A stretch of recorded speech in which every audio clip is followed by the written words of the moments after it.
everyone, and welcome to Music Minutes with Mrs. Cash.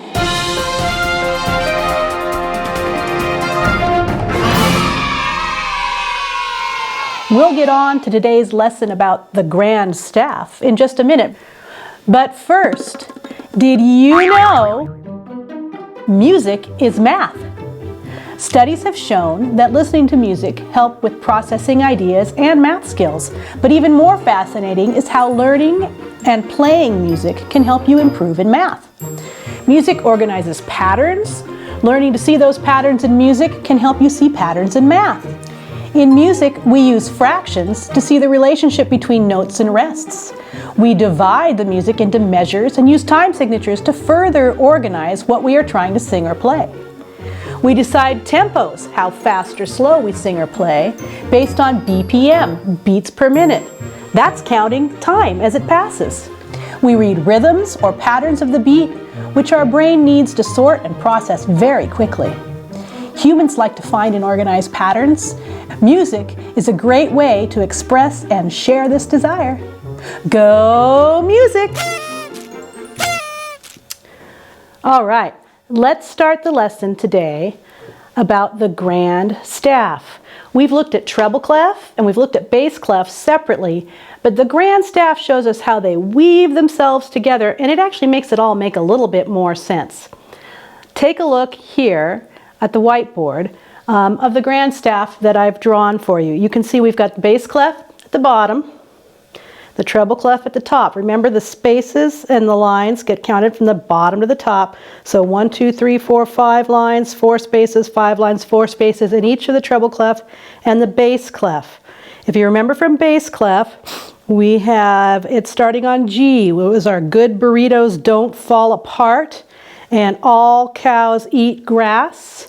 And then up in the treble clef, we have in the staff, Eddie's green boots don't fit, and F-A-C-E on the spaces that spell face.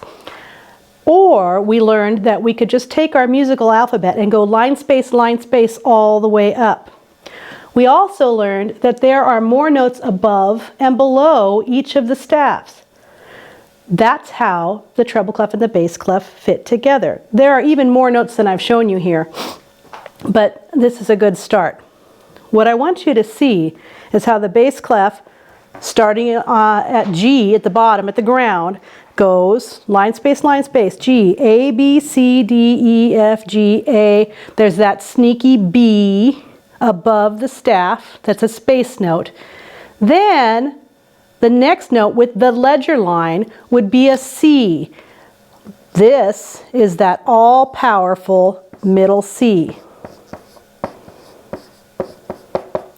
Middle C is called middle C for a couple reasons. It's C4 on the piano, which shows us the middle of the piano, but it's also the note that is shared in between the bass clef staff and the treble clef staff. So we go from the B in the bass clef to the C in the treble clef, or to the C in the... So we go from the B in the bass clef to middle C, which is C, then looks the same in the bass clef and the treble clef. In the bass clef, it's above the staff. In the treble clef, it's below the staff. It's the place where we glue them together. Then we start in our treble clef staff using our musical alphabet, line space. There's that sneaky D hanging out below. It's a space note. D, E, F, G, A, B, C, D, E, F. And we could keep going. G, and using ledger lines and going all the way up. Does that make a little more sense now, how bass clef and treble clef fit together, and why the lines and spaces have different letter names? It's because we hinge in that middle. In part 2 of today's lesson, we're going to take a look at how those notes look on the staffs separately and how we play them in our 5-finger patterns on the piano. Let's take a break for now. What part of the turkey is musical? The drumstick. Tasty. Today for movement, we're going to try our hand at a little body percussion. I'm going to demonstrate 4 rhythm patterns for you, and you can choose one to follow along with, and we'll create a little bit of a percussion song. The first rhythm would be the grounding rhythm, or the bass part maybe, if you were a bass drum. What we're going to do is 2 half notes, just 1, 2, 3, 4. Try that. That would be part 1. Part 2 is going to be a shoulder pat, and it's 3 quarter notes and a quarter rest. So it would go like this. 1, 2, 3, rest. 1, 2, 3, rest. 1, 2, 3, rest. Got it? Part 3. Little bit trickier, but not too bad. We're going to clap. It's going to start with a quarter rest, then 2 eighth notes, another quarter rest, and a quarter note. It sounds like this. 1, 2, 3, 4. 1, 2, 3, 4. The fourth part we'll use is snapping. That works great for some people, not so great for others. So if you're a good snapper, this is the part for you. It is 2 eighth notes, a quarter note, 2 eighth notes, and a quarter note. So ti-ti-ta, ti-ti-ta. You can snap 2 fingers at once, or you could snap back and forth. I like to snap back and forth. And it would sound something like this.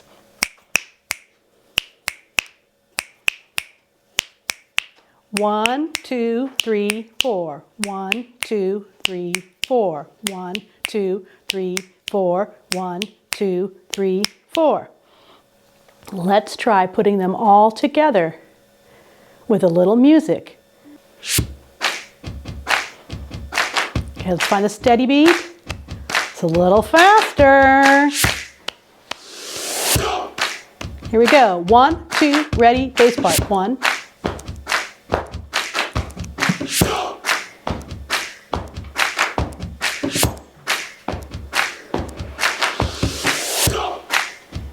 Keep that going. Let's try adding part 2. Do you remember? 3 quarters and a quarter rest. Here it goes.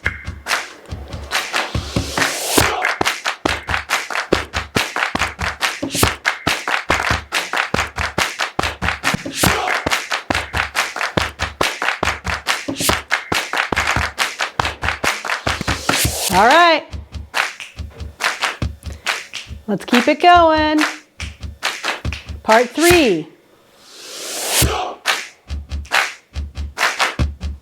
Part 3 is the quarter rest, the eighth notes, the quarter rest, and the eighth notes.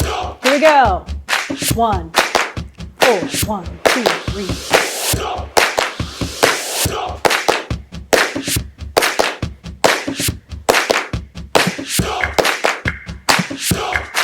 Okay. And that last part again, the snappy one. This is really fast. 1, 2, ready, and.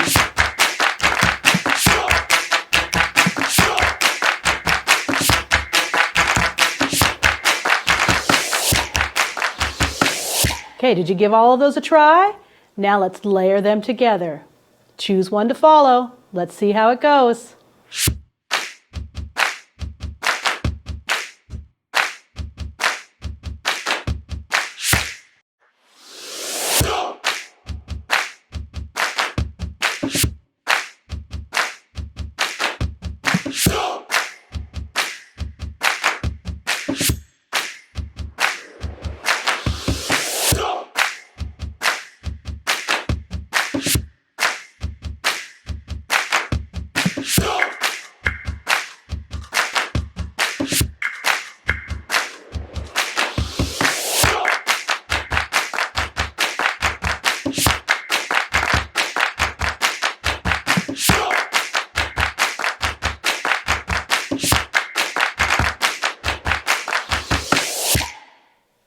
We took a look at how the grand staff works on paper or on the whiteboard.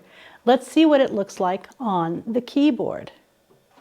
So here's our grand staff bass clef and treble clef from the bottom to the top. What that would look like on the keyboard, it starts at this G and goes all the way up to this F in the treble clef. So G, A, B, C, D, E, F, G, A, B, C, middle C, D, E, F, G, A, B, C, D, E, F. And we know it goes on above and below that, but that's what we're going to look at for today. So do you remember those 5-finger patterns that we learned a few lessons ago? Your thumbs are 1, 2, 3, 4, 5 are your finger numbers. And we practiced a middle C position where our thumbs were going to rest together on middle C. And then we practiced a position called C position where we took our pinky, finger number 5 on our left hand, and moved it down to the lower C. Let's take a look at what those exercises look like written on the staff. Bring up a visual. Let's start with the C position. So our pinky is on, our left hand pinky is on C3, and our right hand thumb, finger number 1, is on C4. If we played them together, they would be both playing the same notes. C, D, E, F, G. That's your hands in C position. You could practice going up and down.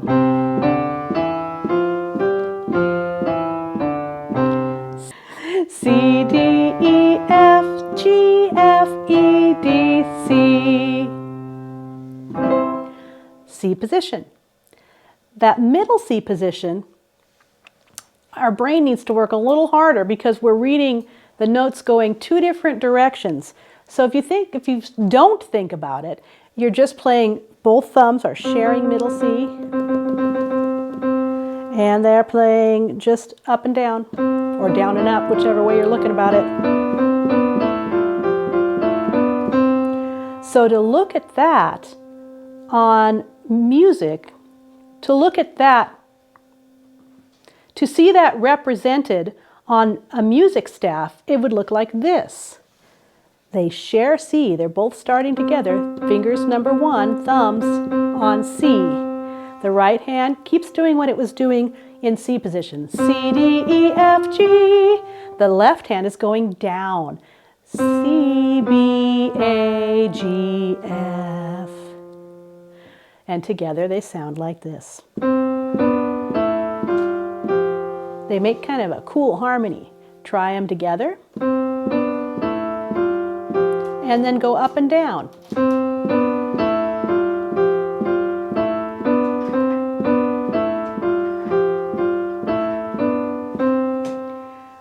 If you've got a piano at home, try this on the piano or the keyboard. If you don't, you can practice on your tabletop and watch the notes and imagine them happening.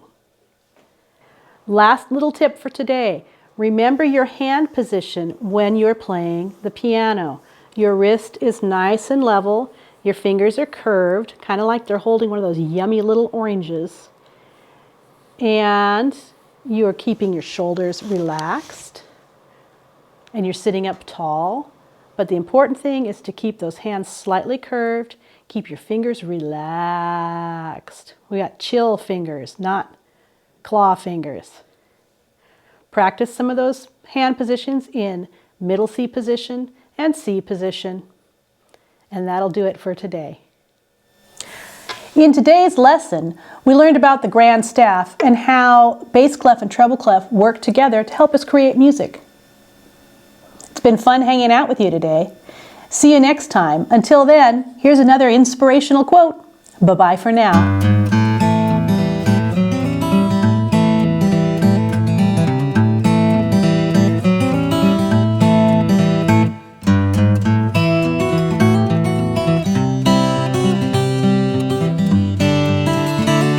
I can't bear the thought of a day without music.